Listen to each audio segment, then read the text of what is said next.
আমি তাকে না জান্নাতি হয়ে যাবে। ওই জন্য আমি বলছিলাম, ওই যে হিজর আলাইহিস সালাম বললেন, হুজুর মুসা আলাইহিস সালাম বললেন, আপনি ওই মানুষকে মেরে ফেললেন কেন? উনি বড় জালেম হবে, উনি তো আল্লাহর ওলি দেখতে পেয়েছেন, সেজন্য। এই জন্য আমার মা বোনরা যারা আলোচনা শুনছেন তাদের জন্য নসিহত হলো, অনেকে বলো হুজুর আমার ছেলেটা আমার কথা শুনে না, আমার মেয়ে আমার কথা শুনে না, পরিবারের মধ্যে কেউ কথা শুনে না। কেন শুনতেছে না? কারণ আপনি অভিভাবক হিসাবে দায়িত্বটা পাড়ার মধ্যে যখন মাদ্রাসা থাকবে, আপনারা যখন মাদ্রাসার মধ্যে ছেলেদেরকে দিবেন, এই এলাকার মাদ্রাসা আছে কি না? হযরত শাহ আমানত শাহ। তো ওই যে মাদ্রাসা যেহেতু একজন ওলিদের ইয়ার মধ্যে আছে, ওলিরা চাইলে নিগাহে ওলি মে ये तासीर देखी बदलती हजारों की तकदीर देखी की तकदीर देखी। সুবহানাল্লাহ বলেন। এই ওলিদের নামের সাথে হযরত শাহ আমানত শাহ রাহমাতুল্লাহ আলাইহির নামে যে মাদ্রাসা দিয়েছেন, ওখানে ছেলেদেরকে দেওয়ার প্রয়োজন আছে না নাই? কারণ শুধু মাদ্রাসার মধ্যে পড়া হবে তাই নয়, ওলিদের তাসির নিগাহে ওলি মে তাসিরও দেখি বদলতি হাজারো কি তাকদীরও দেখি। মুহূর্তের ভিতর ওলিদের নজর পড়লে সোর ওলি হয়ে যায়। কারণ এটা তো আপনার মত নয়। ওই যে আমি প্রথমে বললাম, তাদের জবান কার জবান, কাদের হাত কার হাত, কাদের পা কার পা। আল্লাহ হাদিসে কুদসির মধ্যে, হাদিসে কুদসি মানে আল্লাহর কথা, আল্লাহ বলে দিয়েছেন তারা তোমাদের মতো নয়। আলা ইন্না আউলিয়া আল্লাহি লা খাউফুন আলাইহিম ওয়ালা হুম ইয়াহজানুন। খবরদার আমার ওলিদের বিরুদ্ধে যেও না। বিরুদ্ধে গেলে দুনিয়ার কোন প্রেসিডেন্ট তোমার বিরুদ্ধে যাবে না, যুদ্ধ ঘোষণা করবে না। যে প্রেসিডেন্টটা যুদ্ধ ঘোষণা করবে বলেন তিনি কে? আল্লাহ কোরআনে সরাসরি জানিয়ে দিয়েছেন। এজন্য ছেলেদেরকে আলেম বানাবেন, হাফেজ বানাবেন। তো ওই ছেলেকে মেরে ফেললেন, ও যে এই জন্য উনি বড় জালেম হবে। তো ওনার ঘরটা নির্মাণ করে দিয়েছেন, ও যে এই ঘরের মধ্যে ছোট ছোট দুইজন নাবালক সন্তান রয়েছেন। এখন দেওয়ালটা যদি পড়ে যায়, ওই দেওয়ালের নিচে ওনাদের মা বাবা ওনাদের জন্য স্বর্ণ মুদ্রা রেখে গিয়েছেন। এটা তো মানুষ নিয়ে যাবে। আমি তো দেখতে পেয়েছি দেওয়ালের নিচে স্বর্ণ মুদ্রা আছে, দেওয়ালটা নির্মাণ করে দিয়েছি।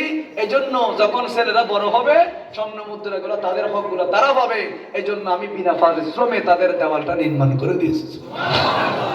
আমার কথার মধ্যে আমি ফিরে আসতেছি। আল্লাহ রাব্বুল আলামিন বলেন, এক শ্রেণীর আলেমদেরকে দিয়ে সম্মান শৌকত দিয়ে নূরের টুপি পরিয়ে তাদের মা বাবাদেরকে নূরের টুপি পড়াবেন, আর বলবেন ইকরা, তেলাওয়াত করো। একটা অক্ষর তেলাওয়াত করবেন, আয়াত তেলাওয়াত করবেন, এক এক তলা বিল্ডিং উঠতে থাকবে। আর দুনিয়ার মধ্যে তেলাওয়াত করলে, একটা অক্ষর তেলাওয়াত করলে 10টা নেকি দেওয়া হয়, 10টা গুনাহ মাফ করে দেওয়া হয়, 10টা রহমত তার আমলনামার মধ্যে তার উপর বর্ষণ করা হয়। এইভাবে যতটা আয়াত তেলাওয়াত করবেন, প্রত্যেকটা আয়াতের পার্সেন্টেজ সওয়াব মা বাবার আমলনামার মধ্যে দিবেন কে? এজন্য আমার নবী বলেন, নেককার সন্তান না চাইলে মা বাবাদেরকে জান্নাতে নিতে পারবে, আর বদকার সন্তান চাইলে মা বাবার জান্নাতীদেরকে জাহান্নামে নিতে পারবে। ঠিক কিনা বলেন? আপনারা বুঝেন নাই? নেককার সন্তান চাইলে জাহান্নামী মা বাবাদেরকে জান্নাতে নিতে পারবে, আর বদকার সন্তান কুলাঙ্গার চোর ডাকাত ইয়াবা ব্যবসায়ী এই ধরনের এগুলা ওই নেককার মা বাবাদেরকে জাহান্নামে নিয়ে যেতে পারবে। কারণ একজন সন্তান যখন, একজন মেয়ে যখন জাহান্নামের মধ্যে যাবে, উনি একা যাবে না। সর্বপ্রথম বলবেন, আমার বাবা কোথায়, আমার মা কোথায়, আমার জামাই কোথায়, তাদেরকে রাখেন। আমি যখন টেলিভিশন দেখলাম, আমার বাবা আমাকে নিষেধ করে নাই। আমি যখন প্যাকেজের মধ্যে গেলাম, আমার জামাইটা নিষেধ করে নাই। বিউটি পার্লারের মধ্যে গেলাম, নিষেধ করে নাই। ভিডিও করব। আমি যখন মার্কেটের মধ্যে গেলাম, আমার বড় ভাইটা নিষেধ করে নাই। আজকে যদি আমি বোন হিসাবে, আমি বউ হিসাবে যদি জাহান্নামের মধ্যে যাই, আজকে আমার বাবাকে আমার সাথে দেন, আমার মাকে আমার সাথে দেন, আমার বড় ভাইকে আমার সাথে দেন, আমি তাদেরকে সারা জাহান্নামের মধ্যে যাব না। এইজন্য অভিভাবক যারা রয়েছেন, খবরদার। এই যে 10 বছরের জিন্দেগি, 20 বছরের জিন্দেগি, 100 বছরের জিন্দেগি, 80 বছরের জিন্দেগি, এটা মুহূর্তে শেষ হয়ে যাবে। অনন্তকাল আখিরাতের মধ্যে যিনি রাখবেন তিনি কে? আল্লাহ মাঝে মাঝে জিজ্ঞেস করে, আব্দুর রহিম তোমার বয়স কত? হুজুর, আল্লাহ আমার বয়স 40 বছর। তো তুমি কয় বছর বাঁচবে? আমি তো জানি না। তুমি না ক্ষমতার মালিক, বলো না তুমি কয় বছর বাঁচবে? তুমি তো ক্ষমতার মালিক, তোমার কথায় মানুষ উঠে, তোমার কাছে বসে। একটু বলো তুমি আর কয়দিন বাঁচবে? 10 মিনিট পর কি হবে তুমি একটু বলো?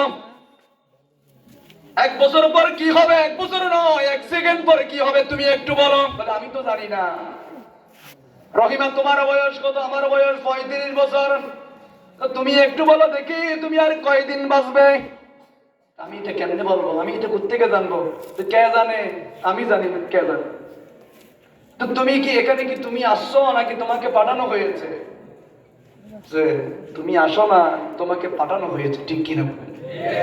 এখানে আমরা আসি নাই, আমাদেরকে পাঠানো হয়েছে। আমরা ইচ্ছা করলে যেতে পারবো না।